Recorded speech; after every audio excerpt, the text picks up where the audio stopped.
Good evening and welcome to the last session of the Jaipur Literary Festival. Like every year, this year too, the festival has had more than its fair share of controversies and news breaks. The mic's not working. Can you hear me? Good evening and welcome to the last session of the Jaipur Literary Festival. Like every year, this year too, the festival has had more than its fair share of controversy and news breaks. I begin this last session with the hope that at the end of the debate this evening, no one is forced to apologize, the vandals at our doorstep go back home peacefully, and cops don't end up arresting anyone. May this remain a clash of ideas, and may the best team win. Has capitalism lost its way? Gordon Gekko, in the 1987 cult classic Wall Street, epitomized the capitalist dream in the immortal words, "Greed is good." But 25 years later, protests like Occupy Wall Street and the massive financial meltdown in Europe drive home the point something has dramatically gone wrong in the capitalist world.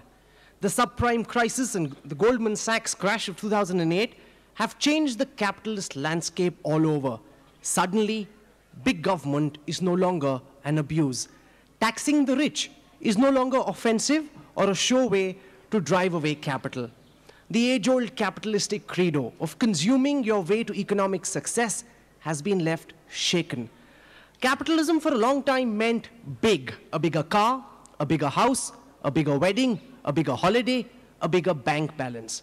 But when the world witnessed the ignominy of the world's biggest banks lying prostrate, begging for help, it forced people to question whether capitalism had indeed lost its way. Before we begin, I'd like to do a show of hands and also a voice vote to see where our audience stands at the beginning of this debate this evening. Ladies and gentlemen, do you believe capitalism has lost its way? Voice vote too, please. Let's do it once more. Has capitalism lost its way? For the time being, we'd go with no. So the House believes at this time that no, capitalism has not lost its way. Let me get you to meet the two teams that will be squaring off this evening. Let me introduce the team that's speaking against the motion first. I'd like to begin by introducing Frank Savage. Frank Savage was the Chief Executive Officer of Savage Holdings, a global financial services company. He has a 40-year career in international banking, corporate finance, and global investment management. He has been engaged in providing investment services in the Middle East since 1969. Sohail Seth is the managing partner of Councilage India and founder of Equus. He's one of India's best-known debaters and is known to argue opposite positions with equal passion. Sohail also writes provocative columns in the Financial Times, in London, and Business Standard in India. Sohail is an alumni of the Harvard Business School and is very big on the theatre scene in Delhi. Paranjoy Guha Thakurta is an independent journalist and educator. His work experience, spanning nearly 35 years, cuts across different media, print, radio, television, and documentary cinema. He's a writer, speaker, author, interviewer, teacher, and commentator. I'd now like to introduce the team that's speaking for the motion. Professor Michael Sandel is a professor of government at Harvard University, where he has taught political philosophy since 1980. His recent book, Justice, What's the Right Thing to Do, relates the big questions of political philosophy to the most vexing issues of our time. At Harvard, Sandel's courses include ethics, biotechnology, and the future of human nature, ethics, economics, and law, and globalization and its critics. His undergraduate course, Justice, has enrolled over 15,000 students and is the first Harvard course to be made freely available online. Shoma Chaudhary is the managing editor of Tehelka. She'd earlier worked with Pioneer, India Today, and Outlook. In 2000, she left Outlook to join Tarun Tejpal and was among the team that started Tehelka.com. She's written extensively on several conflicts across the country: people versus the state, the Maoist insurgency, the Muslim question, the issues of capitalist development, and land grab. She's also one of India's most award-winning journalists. Sudeep Chakrabarti is a journalist, author of the acclaimed book, The Red Sun. He began his career in journalism in 1985 at the South Asia Bureau of the Asian Wall Street Journal, Dow Jones. Till recently, he worked with us at the India Today Group before retiring to his cocoon in Goa. Ladies and gentlemen, let's begin this debate. I want to invite first Shoma Chaudhary, and she'll be speaking for the motion, Capitalism Has Lost Its Way. Let's hear it for her, please. Good evening, everyone. I have to tell you, I turned up a little late for the preliminary meeting, and the men sold me out in my absence and made me the first speaker.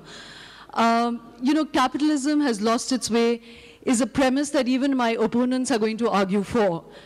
If you go by the idea that the entire goal of human enterprise is not just to put a bit of cash into your bank or to your offshore account, but to have a modicum of happiness and sustainability, then we won't even be arguing this premise.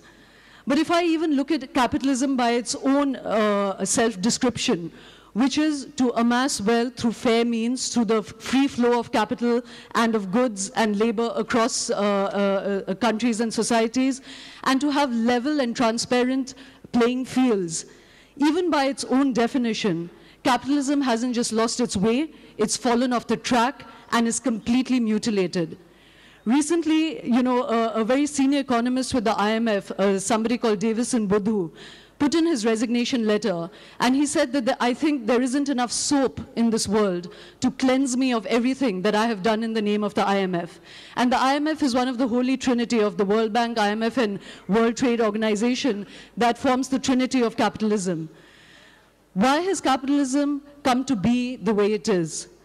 Because driven by the greed motive, today everything about capitalism has become subverted. Raghuram Rajan, who's the financial advisor to the Prime Minister in India, himself has said that crony capitalism is subverting democracy. Every enterprise that we see today is done in markets that are not open, that are not free, and are not transparent, but are constructed for the advancement of the few by the few.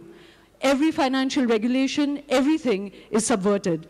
Capitalism today has just been about cornering land, resources, and access to capital by the very few who are influential, who can corner governments, and who can inveigle upon governments to keep the rest of the country or rest of the world out and just preserve and grow their own privileges. In India particularly, what we are seeing is a complete devastation.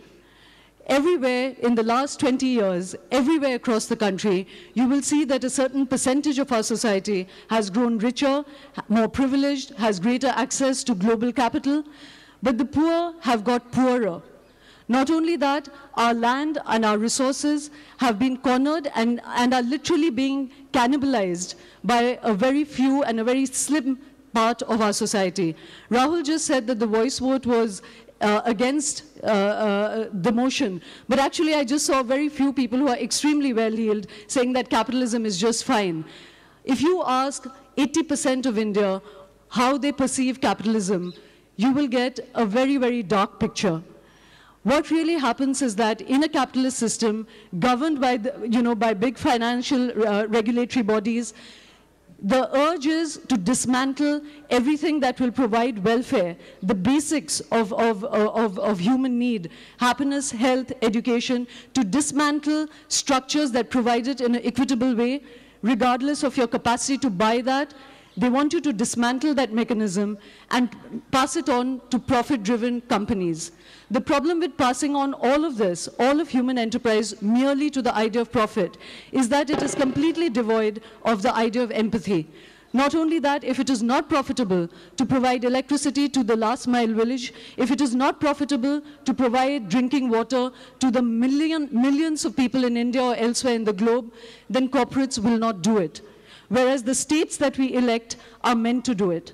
So a criticism of capitalism is not to say that one wants to go back to a totalitarian or a socialist regime. It is merely to say that it is time that capitalism revised its self-description, introspected about itself,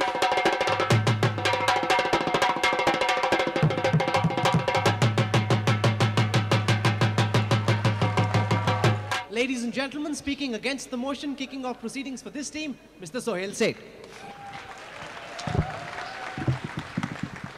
Ladies and gentlemen, I've known Shoma for many years. She's had a wonderfully simple, non-capitalist driven education. Went to a fine college, Lady Shriram. Michael teaches at Harvard, whose endowment grows every year. You can keep blaming capitalism, and I agree that there are mistakes that have been made. But those mistakes have been corrected.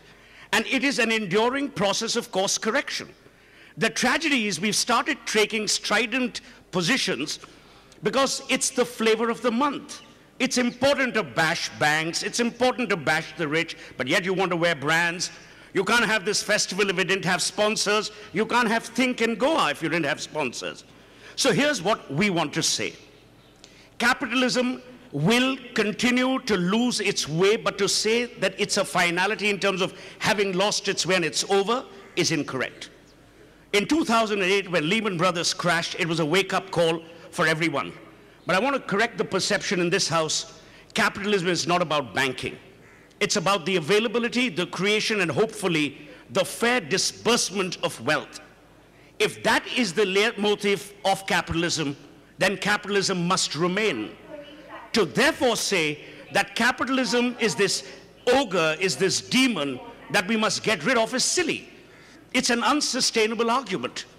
The second point that we wish to make, and one of my colleagues, Paranjoy, given his knack for being the contrarian that he is, will perhaps say that capitalism never had a way, which is fine. What are we actually dealing with in this world? Forget this country. We are dealing with a few who believe that they can get away with actually messing the system up. But we've seen in this very country movements, including by the Tehelkas of the world, that they've been able to course correct the ugly face of capitalism and bring it back to the real good that it is intended for, which is the creation of wealth, the availability of aspiration, and the non-denial of opportunity. And I think the single biggest contribution of capitalism is its ability to create, its purposefulness to provide equal opportunities as far as possible. Like in everything else, including the media, there will be rotten apples. But those rotten apples need to be gotten rid of. You can't throw the baby with the bathwater. Because no matter what we might say at the Jaipur Literature Festival to sound activist, liberal, concerned about the masses, you can't get away from the realities of capitalism. And neither of us wants to go back to, as Shoma said, a totalitarian state, a state which is repressive or one which controls everything like we did have up until the 1990s in this country. Finally, our contention is that capitalism is not always good, but nothing is. Capitalism will not always be the perfect birthmark on this evolutionary planet that we live in. Nothing is. But is capitalism a reality? The answer is yes. Is capitalism required? The answer is yes. Can capitalism do good? The answer is yes. Today, the fact that the symbol of capitalism, in a manner of speaking, runs the largest foundation for AIDS in the world is a sign of the times to come. I won't wait for this man to interrupt me further. You have a splendid evening. Remember, vote with your conscience and not with some archaic liberal thought that will make you look fashionable as you're walking out of Diggy Palace. Thank you. To counter Sohail and to speak against the motion, may I invite Sudeep Chakrabarti, please. Well, this is fun. Okay, let me just get a few things out of the way so that we can sort of cut through the rubbish, if I may call it, the sort of the woolly-headedness, the cobwebs, all of that. So, okay, Mao ended up being a bad guy. Let me just say it. Mao was a bad guy, ended up making China look very, very bad. Even in China, he's now the description for him, I believe, is 30% bad, 70% good. A few decades ago, it used to be 100% good or off with your head. The Soviet Union is no more. I've personally seen the broken Berlin Wall, etc., etc., etc. And the Soviet Union has embraced capitalism. So be it, no problem with that. And I don't think that's the issue here. I don't think we're talking about the victory over a capitalist system or over a socialist system or over of socialism over capitalism. And has capitalism lost its way? Yes, I think it has. I think, in fact, let me be contrarian in the beginning and I say that it's a valid route to take for those who believe in it, and that's all very well. But what concerns me are a few things. I'm concerned with the fact that capitalism is actually, unfortunately, made itself very, very arrogant. I think it has assumed for itself all the arrogance and all the megalomania that it heaped upon socialism all these years. And I will explain why I believe so.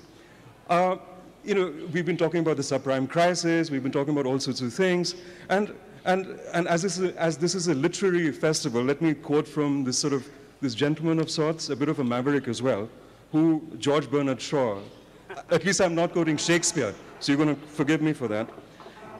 I mean, he said capitalism has destroyed our belief in any effective power, but that of self-interest backed by force. And he said this a long time ago. And wonderful, we'll be there. And the thing is, can we tone that down? I can't hear myself think. And here, I mean, I wanted to preface this, I wanted to preface by using Mr. Shaw's statement, by describing to this very sad scene that has stayed with me all the while, is that of this sort of what I call the, what shall I call him? The Arnold Schwarzenegger of capitalism. I mean, the former governor of the Federal Reserve Bank, almost breaking down in a congressional hearing and saying, I got it wrong. Alan Greenspan, we remember that?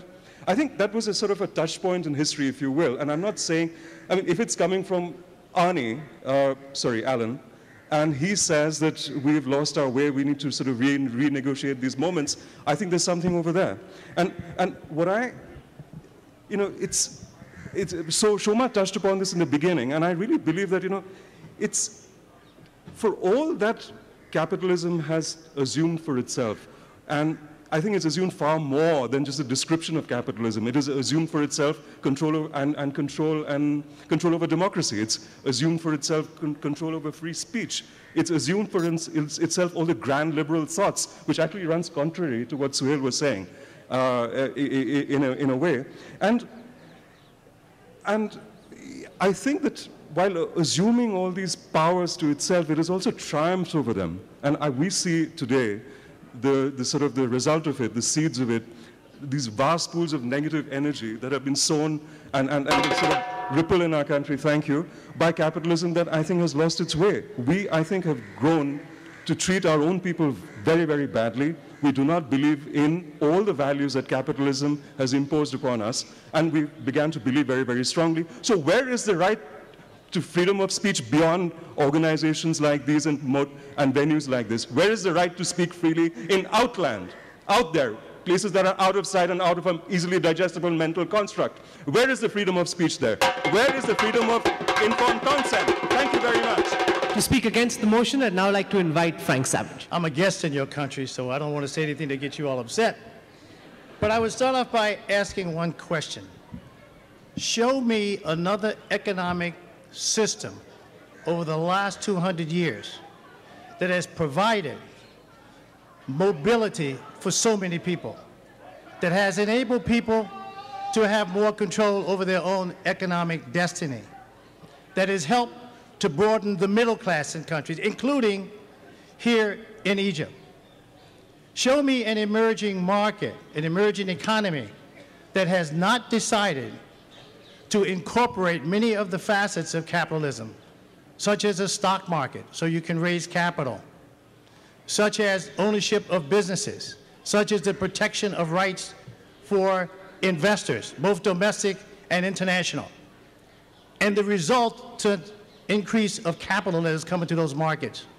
Why has China, which calls itself a communist state, why have they permitted private ownership? Why do they have banks? Why do they have a stock market? You know why? Because they knew that the system that they had was not going to meet the needs of their people. So they borrowed from capitalism. India. I was in India in 1995, in 1992, when India started opening up. I think that you've done a remarkable job. Now, there are always warts in any system. This is the point that we're making. It's not perfect. I don't know of a perfect economic system. I don't know of a perfect political system. But the point is that capitalism is a tremendous engine for growth, and growth provides opportunity for people. You don't want to throw the baby out with the bathwater, as Suhail said. Sure, it has warts, and you need to work on those warts. You, as a Democrat, as a democracy, you have the ability to influence what happens in your country, because you have the right to vote.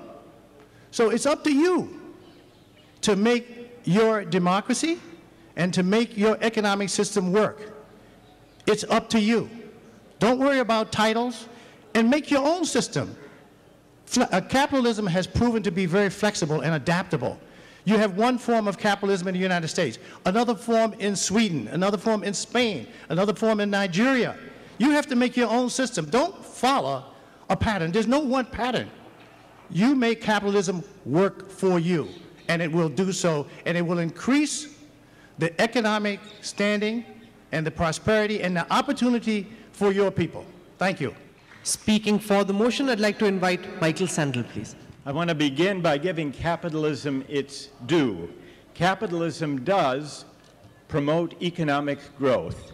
There are two arguments against it.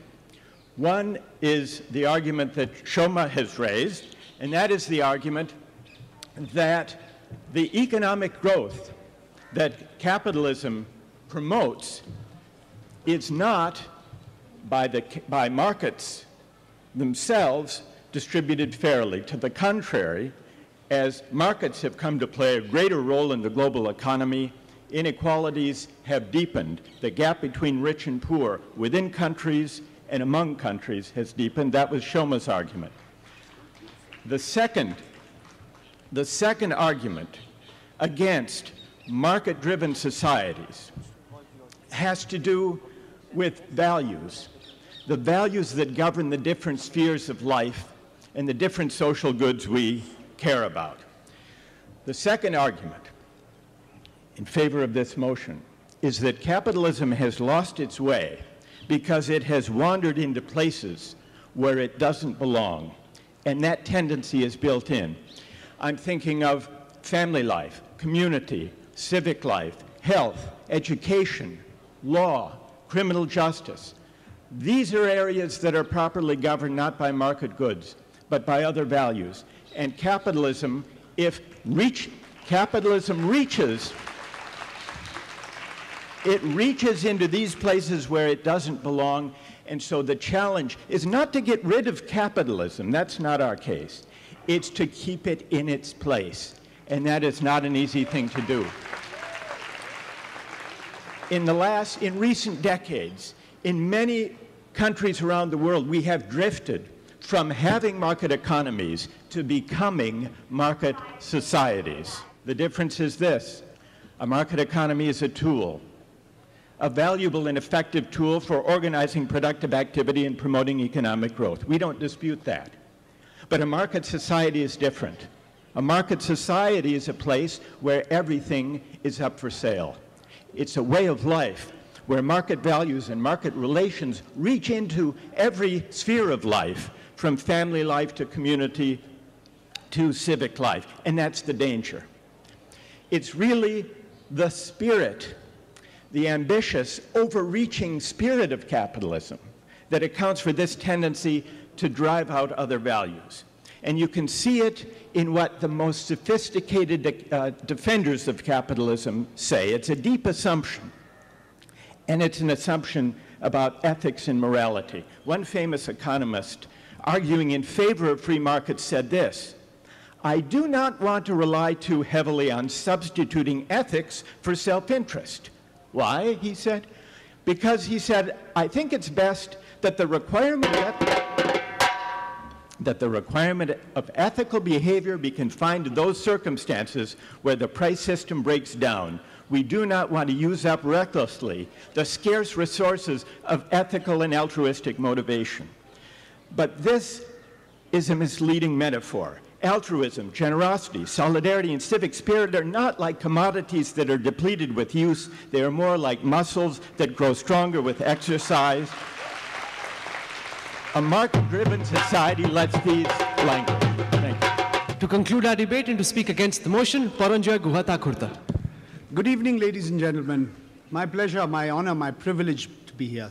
Thank you, Sohail, for describing me as a contrarian. I actually disagree with a lot of things that have been said here, so let me start one by one. Shoma's wrong. The rich have indeed got richer, but the poor haven't got poorer. The difference is that the gap between the rich and the poor have widened. Inequalities have grown. The problem, ladies and gentlemen, is that there is no ism in this world today. It is a misnomer to believe that capitalism had a way, and say if you assume it had a way, then only can it lose its way. Capitalism never had a way. What was public about our Indian public sector when it was run like the personal fiefdom of our netas and babus, those in positions of power and authority? What was private about our private sector, including the company that sponsored it? The Birla family had more shares in Tata Steel at one point of time than the Tata family. Tata Steel was run with money that belonged to the people of this country, with term loans from government-owned financial institutions, with bank loans from commercial banks. So, ladies and gentlemen, it's a joke to call capitalism, and socialism. We were supposed to have got over our bad old socialism days. General Motors epitomized free enterprise capitalism. Who's the biggest shareholder of General Motors today, thanks to the Great Recession? It's the government of the United States of America. It's the people of the United States of America. Ladies and gentlemen, the problem that those who believe that capitalism has lost its way, they don't realize that greed is not the only motivation that drives human beings. Even Raghuram Rajan, who Shoma quoted, wanted to save capitalism from the capitalists. The problem is very, very simple. These words have got turned around on its head. Hitler talked about democratic socialism. Did Hitler believe in democracy? Did Hitler believe in socialism? Answer, no. Today, we have a curious situation where Adam Smith talked about that invisible hand, except it became an invisible fist for the underprivileged. Ladies and gentlemen, what's the difference between the world's oldest democracy and the world's largest democracy, where you are in at present? In the world's largest democracy, at least 1 out of 4 persons goes hungry to bed. In the world's oldest democracy, where Mr. Frank Savage comes from, 2 out of 3 individuals are overweight. If the top 100 people, if the richest 100 people of this planet could share their wealth, there would be no hunger. The United States of America, with 300 million people, has less than 5% of the population of the planet. They still, even after the Great Recession, gobbled up a quarter of the planet's resources. India and China account for 40% of the world's population, but we account for barely a fifth of the total resources of the planet. If every Indian and every Chinese started consuming like the average American, we need 2 planets Earth, ladies and gentlemen. We only have 1 at present. But the problem is that in India and in China, the gap between the rich and the poor have grown. We seem to have imbued the worst attributes. We've taken the worst of all worlds, not the best of all worlds. And that's why we in India and those in China, we seem to be emulating the worst practices and not the best practices. Ladies and gentlemen, there was one word that was not mentioned. Somebody mentioned socialism. Nobody mentioned communism. I think my friends have forgotten that man with the long hair, the beard, who died a pauper. He said, from each according to his opportunity, to each according to his need. Until you and I can distinguish between our need and our greed. Thank you. Let's see who wants to come first. That gentleman over there.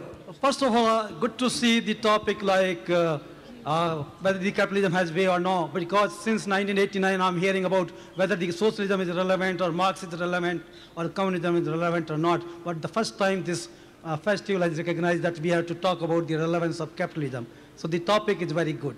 The second thing is that it's very good to have, as an economist... Do you have a question and do you want to tell us whom it's addressed to? Yeah, the question is that my own view is that there are 2 salient features of capitalism: the socialization of losses and privatization of profits. Yeah. The second thing is the lopsided development that has taken place because of the pull up capitalism. another chair and have a 7 debater. No. So do you have a question or do you have a view? Because time is limited, I'm sorry. Has not, the panel has not addressed that the 100 houses, 100 people in this country share the 25% of the GDP. The value of their wealth is 25% of the GDP. Nobody has shed light on that one. And the third one is the share of the financial market and service sector is about 25% in the total GDP. So how do you explain how the capitalism can be relevant under those circumstances? Okay, great. Thank you very much. Paranjay wants to answer. You know, I think I did mention what you did. You know, there's so many sick industries in our country. Have you ever met a Sikh industrialist?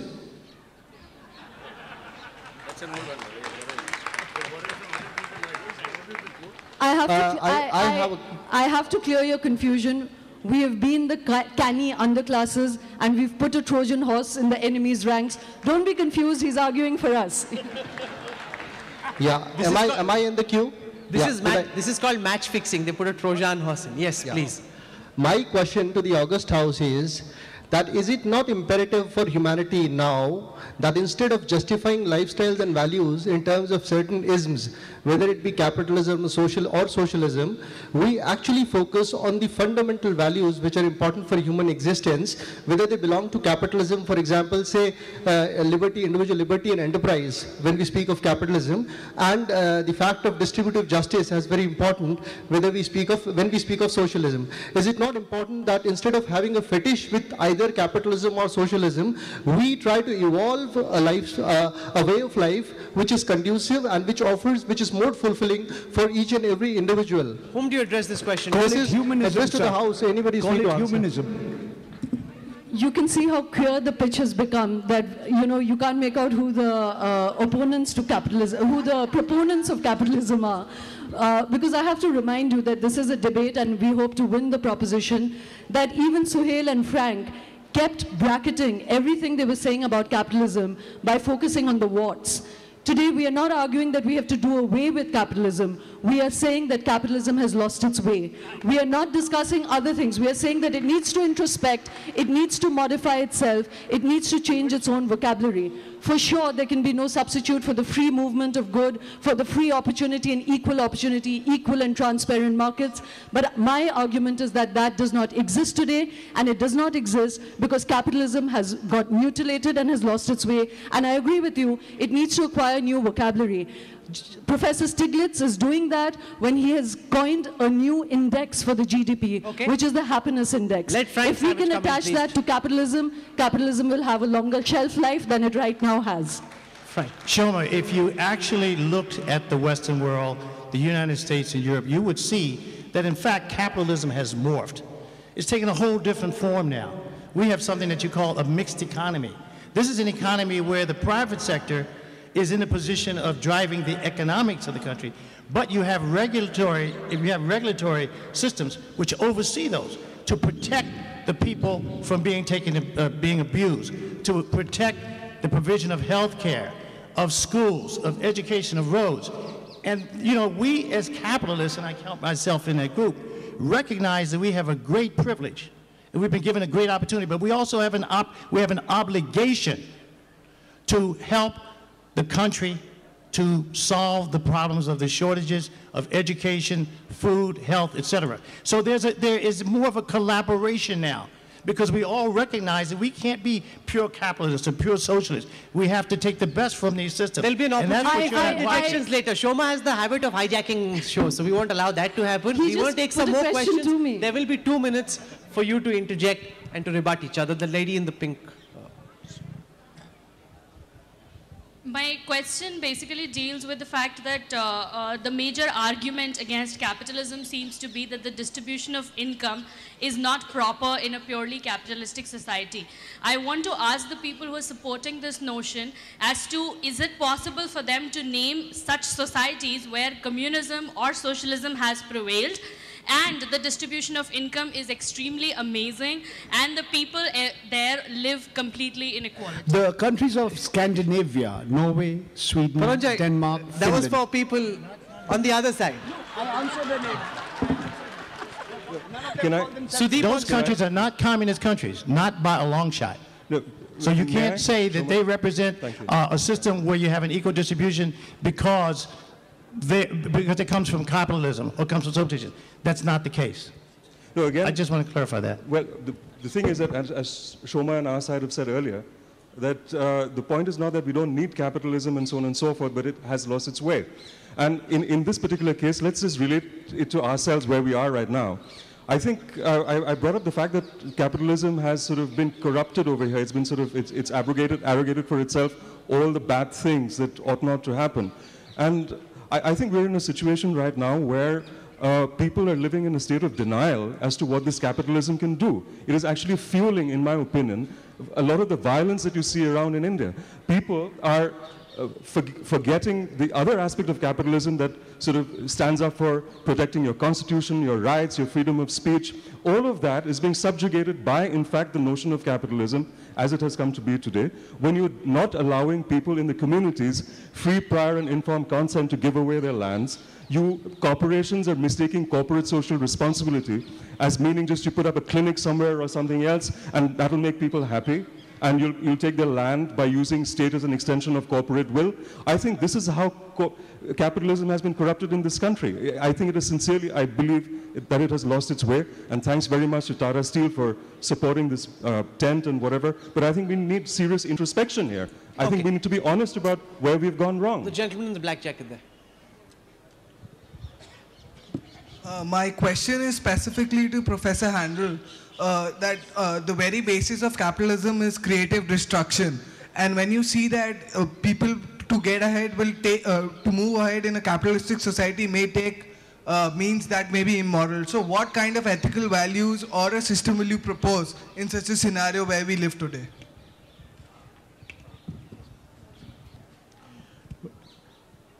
It's true that capitalism is about creative destruction. Unfortunately, not all of the values, not all of the destruction brought about by the encroachment of market values is creative. Some of it is just a plain destruction. The value and the opportunities that were destroyed by the financial crisis, that was not creative destruction. That was capitalism spinning out of control. I think it's important to remember the motion that we're debating. We are not defending the proposition that communism is a good system or that capitalism should be gotten rid of. That's a misstatement of what we're debating. We're debating that capitalism has lost its way, that it serves its purpose when it promotes economic growth, but that but left to its own devices, it deepens inequality, and it tends to reach into spheres of life where it destroys, not creates, but destroys important non-market values. And those are the values that we need to deliberate about as citizens. Okay, we have time only for one final question. Is there a question towards the back? All the hands, okay. Let's take a question right at the back there. I'd just like to say the people who were arguing in favor of capitalism, for me it seemed that you seem to have some trouble distinguishing between capitalism and democracy, which for me are completely different systems. My second point was that one of the arguments in favor of capitalism is that it provides an adequate healthcare system and promotes economic growth. If you look at the UK and the USA in the past few years, I would say that there hasn't been a great deal of economic growth. And as far as I know, the UK is one of the only countries that does provide a free healthcare system. So I think that that would also be an invalid argument. In my opening remarks and the remarks that Frank also made, I'm not including Poranja on our team, he's the roving ambassador of destruction. We never made any analogies between capitalism and democracy. All we said was, and we were focused on what capitalism can achieve, at times where it has gone horribly wrong, and I made that point to say with a sense of finality that capitalism has lost its way and will never find its way back into the hearts and minds of those who cry for every compassionate soul is incorrect. That's where we ended it. The democracy, communism, Maoism debate came from elsewhere, and those people will interject at the appropriate time. But thank you for listening to us so patiently and with such adroitness. Thank you. Okay, we've got 3 extra minutes, so we'll take a couple of more questions. Charm never won an argument, remember that? So he'll... Correct. That's why okay. Okay, that gentleman's got his hand up. Hi, what I believe is market economy is a product of government, okay, and there are various resources which runs the capitalism. So one of the main resource, the dirty secret of capitalism is it is run and monitored by the government. So whether the debate is did we lost a command on capitalism or not, okay, but if the answer is yes or no, but what I believe is we are not good, we are not doing good in terms of capitalism. Okay, so do we have the proper resource in place to make it better than what we are as of now? Who is this addressed to? Well, Anyone who is comfortable. You can see that the proposition is really confused now. But I am in complete agreement with you, and I don't think my opponents are going to have any defense. We are reiterating the fact again and again that capitalism has mutilated itself even by its own understanding of what capitalism is about. And the fact is that when you speak of regulatory mechanisms, Frank just said that capitalism is morphing itself now into a mixed economy. It understands the need for regulations. My point is that the moment you have captured the kind of resource and power and money that capitalists do, even the regulatory mechanisms are constructed to preserve them. They are not constructed to create an equal playing field. I'll give you a very quick example. The FACs, which is when you're assessing the environmental impact of any project.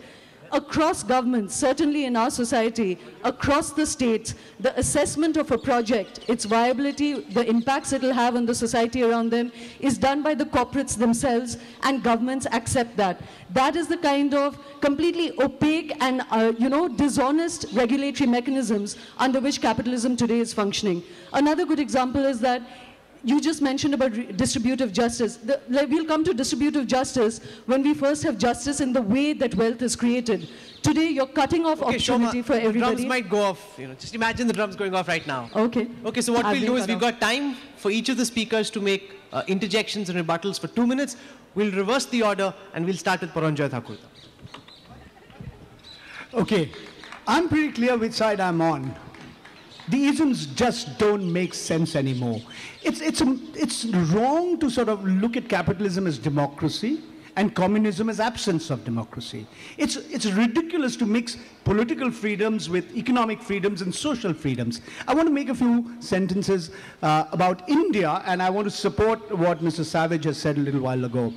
India's first Prime Minister wanted India to be a mixed economy. We ended up being a mixed-up economy. Instead of taking the best of capitalism and the best of socialism, we took the worst of both worlds. Instead of capitalism, we had a license-controlled Raj, and now we have crony capitalism. We couldn't even do what the erstwhile Soviet Union, China, Vietnam, Cuba did. We couldn't provide healthcare and education to the bulk of our people. So, in the future, I believe that we have to rise above these isms, because I believe India can get eventually the best of all worlds. Thank you. If you have a strong democracy and you have the right to vote, then you're in a position to influence how your leaders exercise capitalism, how the rules that govern the way businesses can operate, how they can operate with respect to wages, with respect to time off, with respect to all types of things that affect their workers. You have the opportunity to do that. So that in a place like the United States or in India, where you have this democracy, you have the opportunity to influence those systems. Now, in the United States right now, there's been a huge debate in our country about the role of government.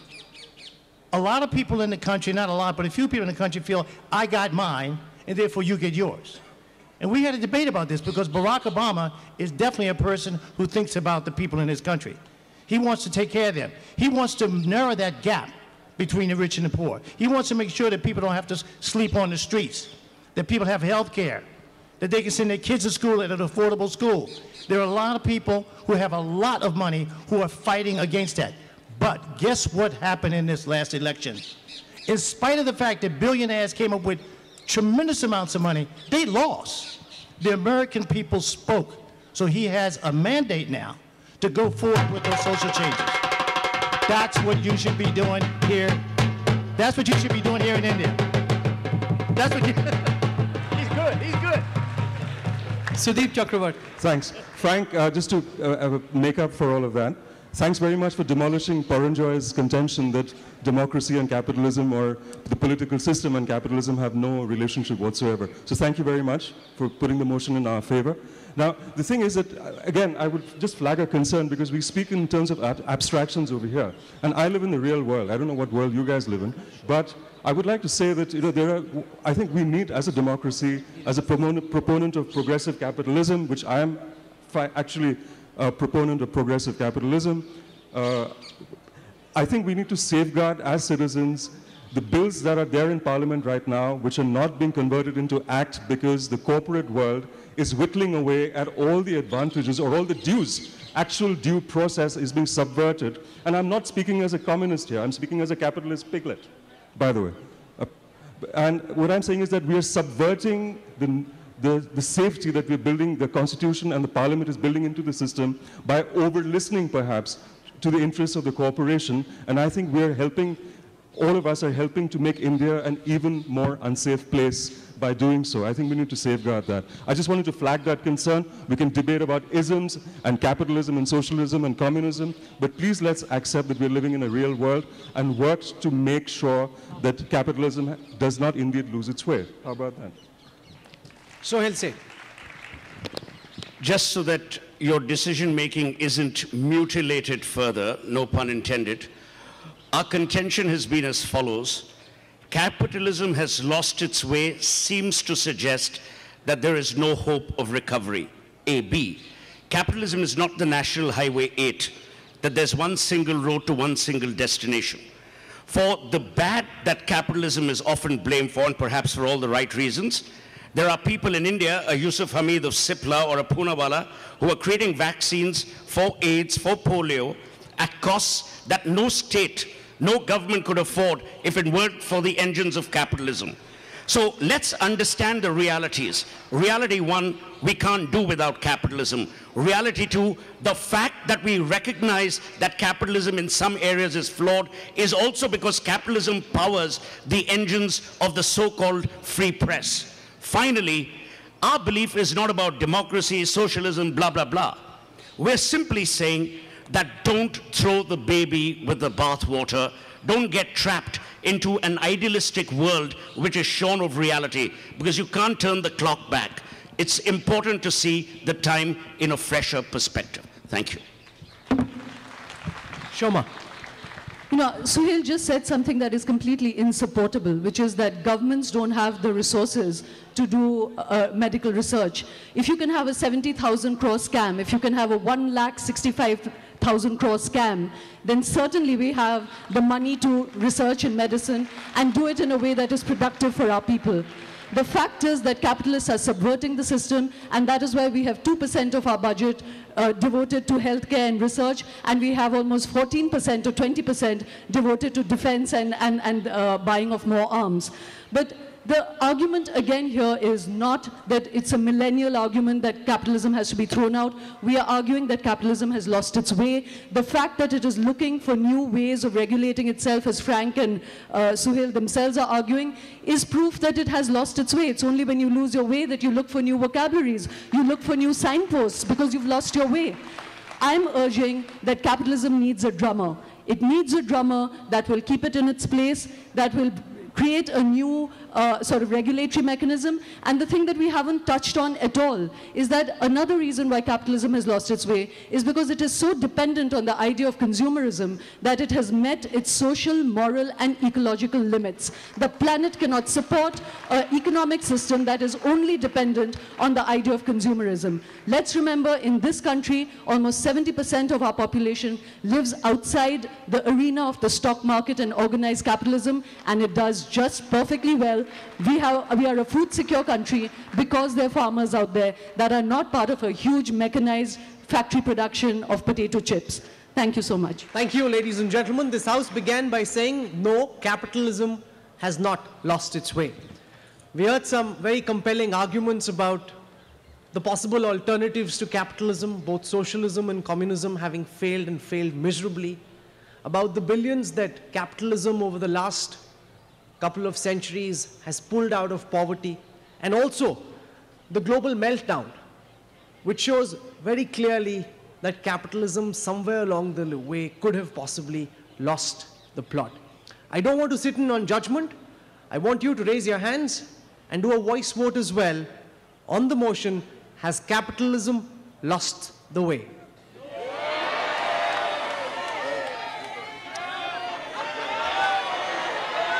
Like the speaker in the Lok Sabha, I'd like to do this once more, please. Has capitalism lost its way?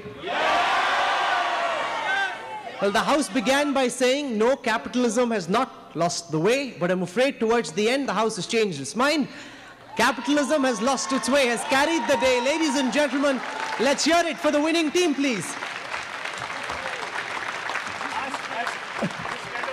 I have to tell you, the winning team includes Suhail and Frank and Paranjoy because they were arguing for us. Thank you. In the end, it turned out to be a bit unfair because we had 4 people on one side and 2 on the other. They planted a Trojan horse, but nonetheless, we had a great exchange. I won't make as many interruptions as Shoma. How many of you believe capitalism has not lost its way? See, they say no to yes. That's the problem. One of the rare occasions where Suhail had to lose a debate. He doesn't like that at all. But ladies and gentlemen, he's been sporting. Everybody else has been fabulous. Thank you very much for joining us.